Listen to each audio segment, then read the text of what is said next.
بسم اللہ الرحمن الرحیم۔ السلام علیکم ورحمۃ اللہ وبرکاتہ۔ ناظرین، ایک مرتبہ کلمہ طیبہ پڑھ لیجئے اور کامنٹ سیکشن میں ڈن لکھ دیجئے۔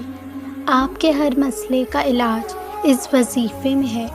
کبھی ایسا ہوا ہے کہ آپ نے پوری کوشش کی، دن رات محنت کی، یقین کیا کہ یہ کام ہو جائے گا، لیکن آخر میں سب ختم ہو گیا؟ کبھی کسی پر بھروسہ کیا، اس پر دل کھولا، راز سنائے، اور آخر میں وہی آپ کو چھوڑ گیا؟ کبھی بیماری نے جسم توڑ دیا یا غم نے دل کو بوجھل کر دیا اور آپ کو لگا اب سہارا کوئی نہیں بچا؟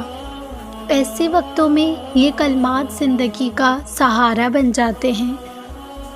لا حول ولا قوت الا باللہ۔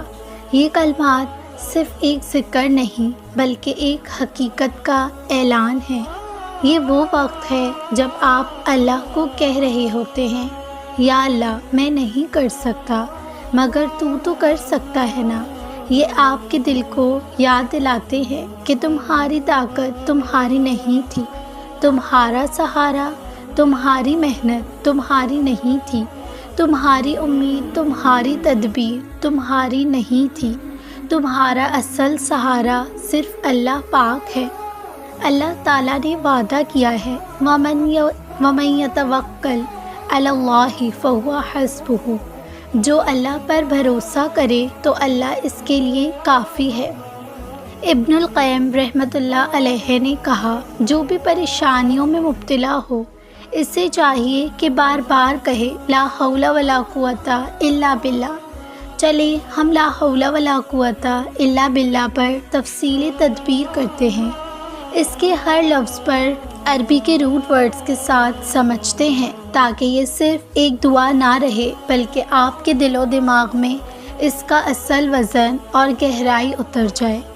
لا معنی نہیں، کچھ بھی نہیں۔ یہ یہاں نفی مطلق یعنی ایبسولوٹ نیگیشن ہے، یعنی ہر ممکنہ صورت میں کسی بھی طاقت یا حرکت کا انکار۔ یہاں لا کا مطلب ہے ہر قسم کی طاقت یا حرکت میں انکار کرتی ہوں جب تک اللہ نہ دے۔ حولا یہ لفظ عربی کے روٹ ورڈز میں سے مل کر بنا ہے، یعنی اس کا اصل معنی حرکت کرنا، ایک حالت سے دوسری حالت میں منتقل ہونا، تبدیل اور پلٹنا ہے۔ عربی میں حول کا مطلب صرف جسمانی حرکت نہیں بلکہ زندگی کے حالات میں تبدیلی بھی ہے۔ غم سے خوشی میں جانا، کمزوری سے طاقت میں آنا، بیماری سے صحت میں آنا، غربت سے خوشحالی میں آنا۔ جب ہم کہتے ہیں لا حولا تو یہاں حول کا انکار کر کے کہا جاتا ہے میں ایک حالت سے دوسری حالت میں خود نہیں جا سکتی جب تک اللہ نہ چاہے۔ قوتا یہ عربی کی رکاوٹ ورڈ سے نکلا ہے۔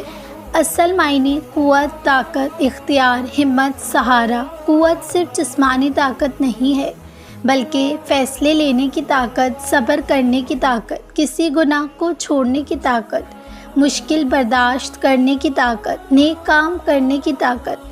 یہاں قوتا کا انکار کا مطلب ہے میرے پاس اپنی طرف سے کوئی طاقت نہیں، جو کچھ ہے وہ اللہ پاک کی طاقت ہے۔ الا باللہ، اللہ سوائے، باللہ اللہ کے ساتھ، یعنی اللہ کی مدد سے، اللہ کی وجہ سے اور اللہ کے ذریعے۔ اس کا مطلب ہے یہ سب کچھ صرف اللہ کے اذن، اللہ کی طاقت اور اللہ ہی کی مدد سے ہے۔ جب آپ کہتے ہیں لا حول ولا قوت الا باللہ تو آپ یہ اعلان کرتے ہیں کہ یا اللہ میرے پاس نہ تو حالات بدلنے کی طاقت ہے، نہ ہی کسی کام کو کرنے کی قوت ہے۔ جو کچھ بھی ہو سکتا ہے وہ صرف اور صرف تیرے اذن اور مدد سے ہو سکتا ہے۔ یہ جملہ اپنے اندر بے بسی، عاجزی، توکل اور اللہ پر مکمل انحصار کو سمیٹے ہوئے ہے۔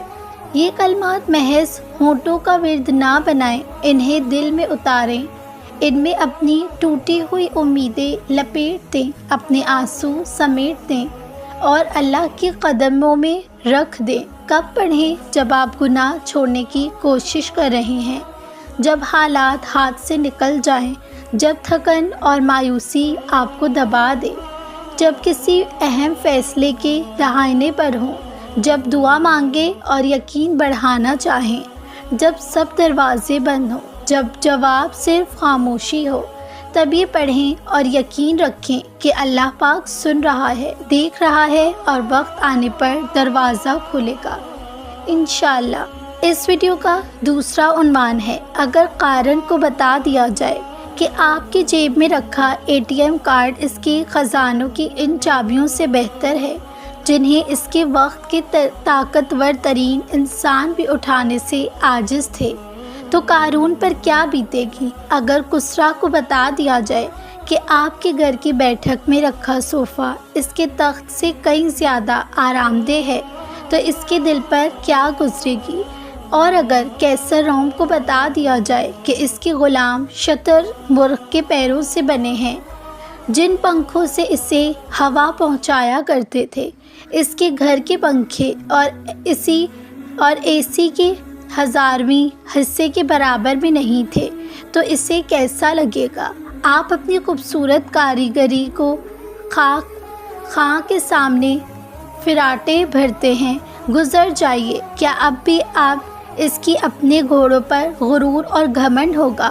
ہر کل بادشاہ خاص مٹی سے بنی صراحی سے ٹھنڈا پانی لے کر پیتا تھا، تو دنیا اس کی اس آسائش پر حسد کیا کرتی تھی، تو اگر اسے اپنے گھر کے فرج کا پانی پیش کریں گے تو وہ کیا سوچے گا؟ خلیفہ منصور کے غلام اس کے لیے ٹھنڈے اور گرم پانی کو ملا کر غسل کا اہتمام کرتے تھے اور وہ آپ میں نہیں سمایا کرتا تھا۔ کیسا لگے گا کہ اسے اگر وہ اپنے گھر کا ہیٹر یا گیزر دیکھ لے تو؟ جناب، آپ بادشاہوں کی اسی راحت میں نہیں رہ رہے ہیں، بلکہ سچ یہ ہے کہ بادشاہ آپ جیسی راحت کا سوچ بھی نہیں سکتے تھے، مگر کیا کیجیے کہ آپ سے تو جب بھی ملیں آپ اپنی نصیب میں نالائیں ہی نظر آتے ہیں۔ ایسا کیوں ہے کہ آپ کی جتنی راحتیں اور وسعتیں بڑھ رہی ہیں، آپ کا سینہ اتنا ہی تنگ ہوتا جا رہا ہے؟ الحمدللہ پڑھیے، شکر ادا کیجیے خالق کی ان نعمتوں کا جن کا شمار کبھی بھی نہیں کیا جا سکتا۔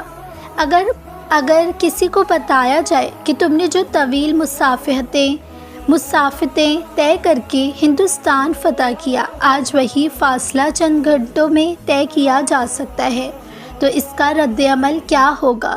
اگر چنگیز خان کو بتا دیا جائے کہ تمہارے قاصد مہینوں میں جو خبریں پہنچاتے تھے، آج وہی خبریں دنیا کے ایک کونے سے دوسرے کونے تک ایک لمحے میں پہنچ جاتی ہیں، تو اس پر کیا بیتے گی؟ اس تحریر سے ہمیں یہ سبق ملتا ہے کہ ہمیں اپنی نعمتوں کی قدر کرنی چاہیے، غرور اور تکبر سے بچنا چاہیے، کیونکہ غرور اور تکبر اللہ پاک کو بالکل بھی پسند نہیں، اور اللہ کی دی ہوئی ہر چیز پر شکر ادا کرنا چاہیے۔ ساتھ ہی ہمیں اپنی خواہشات پر قابو پانا چاہیے اور قناعت کا رویہ اپنانا چاہیے۔